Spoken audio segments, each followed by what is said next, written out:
Welcome to Mexico Unexplained, where we will explore the magic, the mysteries, and the miracles of Mexico. This series presents information based partly on theory and conjecture. The podcaster's purpose is to suggest some possible explanation, but not necessarily the only ones to the subjects we will examine. Here is your host, Robert Bitto.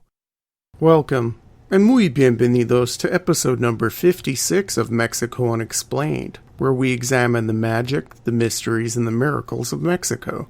I'm your host, Robert Bitto. The year was 1531. A young Franciscan friar named Antonio de Segovia arrived in the area just west of the modern Mexican city of Guadalajara. The country was recently christened Nueva Galicia by the Spanish who had formally conquered it the year before under the leadership of Nuño de Guzman. At the time of the Spanish arrival, the region was called Tonalán Tlahtocayotl, in English, the Kingdom of the East, and was ruled by the powerful indigenous queen called Xihualpili Tzapotzinco, whose name loosely translates to the sweet fruit of the zapote tree in English. Queen Xihualpili lorded over 12 tributary states, and because of the recent conquest of the Aztec Empire to their immediate east, the nobles of her dominions looked to the queen for help in staving off a similar catastrophe that had befallen their stronger and more sophisticated Aztec enemies. Xihualpili ordered her vassal states to submit to the Spanish, and then after their surrender they would work out a peaceable solution of coexistence. Half the leaders of the Queen's tributary states did not agree with her plan and vowed to fight the European invaders. Those who agreed with the Queen's plans of peace sent delegates to meet the Spanish attack force just outside the Tonalán Kingdom. It took only a matter of months for the conquistadors to subjugate the vassal states of Tonalán that were part of the resistance. To further along the peace process, the great queen herself was one of the first indigenous people in the area to convert to Christianity, to serve as an example to her subjects. Her name at baptism was Juana Bautista, and after things settled down, she remained the figurehead ruler of Tonalán. The 40-year-old Franciscan Antonio de Segovia did not arrive to the lands of Queen Xihualpili unprepared.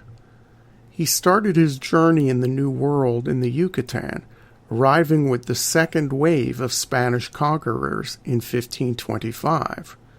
In the 5 years between his landing in Mexico and his arrival in the Guadalajara area, Segovia learned several indigenous languages and absorbed everything he could about the native cultures of Mexico, so as to be a more effective evangelizer.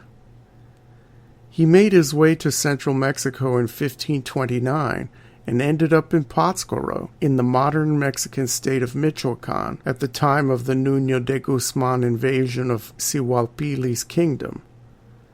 As he was ordered to end up in this kingdom, he thought it best to arrive with a small statue of the Virgin Mary as the Immaculate Conception. The Franciscan had heard that the indigenous people of this new area had worshipped the child goddess Teopincintl, and that a shrine existed in the town of Zapopan, in the Tonalán Kingdom's vassal state of Antemajac, where pilgrims came to give offerings of partridges and rabbits. With this small statue of the Virgin worn around his neck, Segovia thought he would best introduce Christianity to the natives by using an image that was somewhat similar to the goddess they had been worshipping for centuries. The modern-day statue of the Virgin of Zapopan, enshrined and crowned in the Basilica of Zapopan, looks nothing like the statue that once hung around the neck of the Franciscan friar, although the body we can barely see through all the subsequent embellishments is the same Virgin Segovia brought to the area in 1531. The original doll-like image has survived remarkably well over the centuries due to the material used in its crafting. The statue was made by Purepecha Indians in Pátzcuaro using traditional methods. First, a skeleton was constructed out of sugar canes and corn stalks. Then a special paste or dough called tatsingueni was applied to flesh out the figure. This tatsingueni was made of corn stalk pulp and the juice of a local orchid, which gave the paste a latex quality and would prevent the finished product from rotting or spoiling. The indigenous craftsmanship, which has since been studied by scientists, has withstood the test of almost 5 centuries. Segovia arrived in Nueva Galicia as a simple minister, traveling without shoes, descalced in Roman Catholic terms, and with the Virgin Mary statue around his neck. Many indigenous people who encountered Segovia claimed to see rays of light emanating from the small statue, and word spread throughout Nueva Galicia of the Virgin's mysterious powers. The Franciscan converted thousands of Indians as a result. Things seemed to be going well for the Spanish throughout most of the 1530s, until many of the Tonalan nobles started to complain about colonial abuses of power. The peace brokered by Queen Siwalpili ended in a full-out rebellion of several coordinated indigenous groups called the Mixton War in 1541. By the end of the year, the Spanish gained complete control over the area once again, and this time held on to it. The area around Zapopan had been depopulated because of the fighting, and on December 8th of 1541, the new town of Zapopan was founded by the Spanish, who settled it mostly by bringing in natives from other regions. As a gift for accepting the Spanish peace agreements, Antonio de Segovia gave his statue of the Virgin to the people of Zapopan, who took care of it and built a small adobe shrine to it, much like the one they used to have to honor the child goddess Teopincintl. It was at this time when the statue got its first title, La Pacificadora, or She Who Makes Peace. The story doesn't end here. The statue's importance grew with time, and the Virgin of Zapopan is now one of the main pilgrimage sites in all of Mexico. Many events and miracles have led up to this. Since the late 1600s, the city of Guadalajara had suffered more than its share of calamities. Great lightning storms and epidemics of smallpox and measles swept through the city regularly. In 1721, the city was attacked by a mysterious and deadly plague that decimated the population, and it was at this time that the Bishop of Guadalajara ordered the Virgin of Zapopan to leave its shrine and visit each neighborhood of the city to try to help end the plague. In 1655, a previous bishop of Guadalajara had given the Virgin the title of La Milagrosa, or the Miracle Worker, because of the many miracles attributed to the devotion to the statue, and by the early 1700s, the Virgin of Zapopan had been considered a powerful intercessor. So, in 1721, on the order of the church leaders, the statue was carried throughout the various colonias of Guadalajara, and the plague miraculously ended. That was not to be the last tour of the statue. After the caretaker of the church of San Juan de Dios was struck by lightning, and the priest administering his last rites was also killed by a lightning bolt, the ecclesiastical authorities agreed that it would be best to make the Virgin of Zapopan a traveling statue.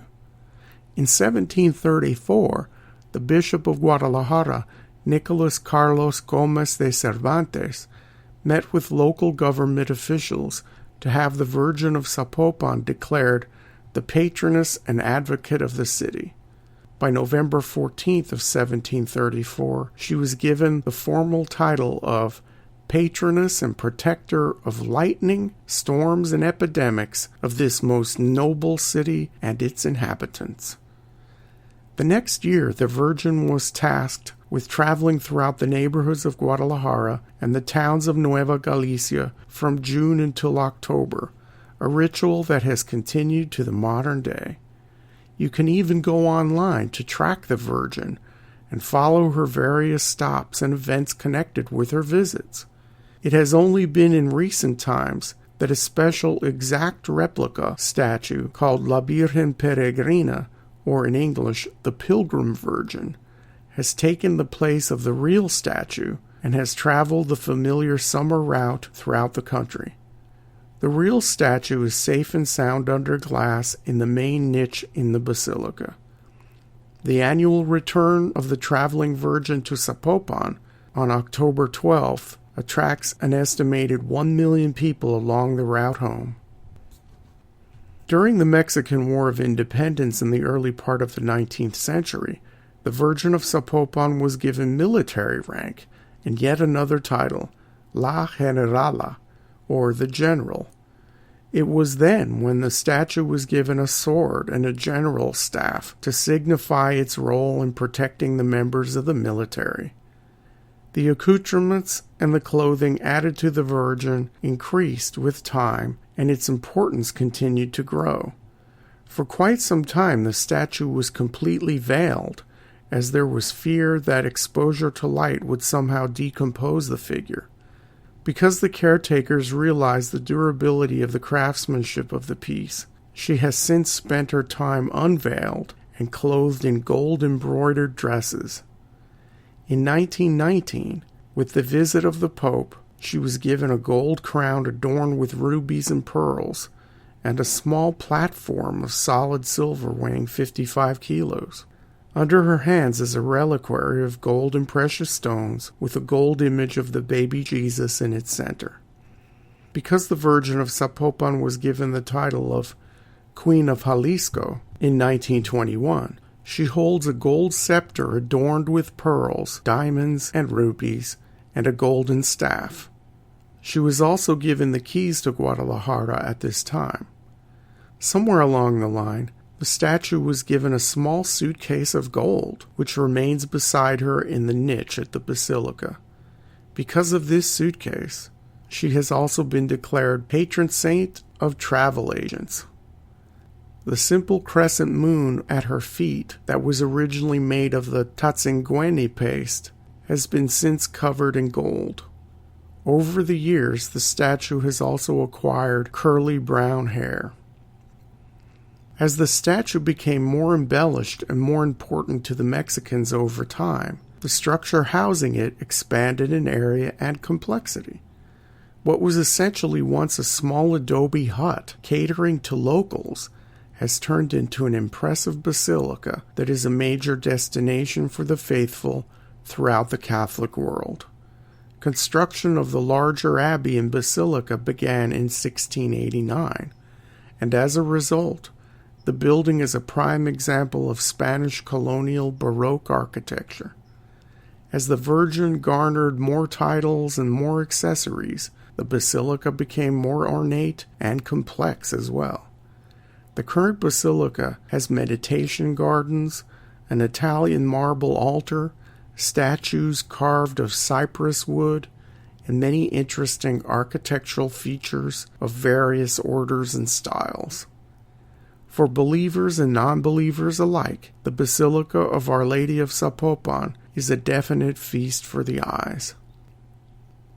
In October of 2015, massive flooding hit the city of Guadalajara as a result of Hurricane Patricia. As believers are quick to note, this natural disaster happened immediately after the Virgin's processional period ended, and there were no deaths from this storm. The population had ample time to pray for celestial help, as they were told a week before to expect the worst storm in the history of Mexico. Perhaps the powers of the many-titled Virgin, who has gained the reverence of millions over the centuries, played an important role in mitigating a catastrophe. Or perhaps the people of central Mexico just got lucky. We may never know for sure. Thank you once again for listening to another episode of Mexico Unexplained. Remember to like and subscribe to us on YouTube and follow us on Twitter. please go to our website, MexicoUnexplained.com, for references, illustrations, and for free access to transcripts of past shows. Please visit our Patreon page and consider making a donation to help out the show. We appreciate your kind attention once again. Until next time, thank you and gracias. Thank you for listening to another episode of Mexico Unexplained with host Robert Bitto. For show summary, relevant links and commentary, please check out our website at mexicounexplained.com. Like us on Facebook and be a part of the conversation. Adios and hasta la vista.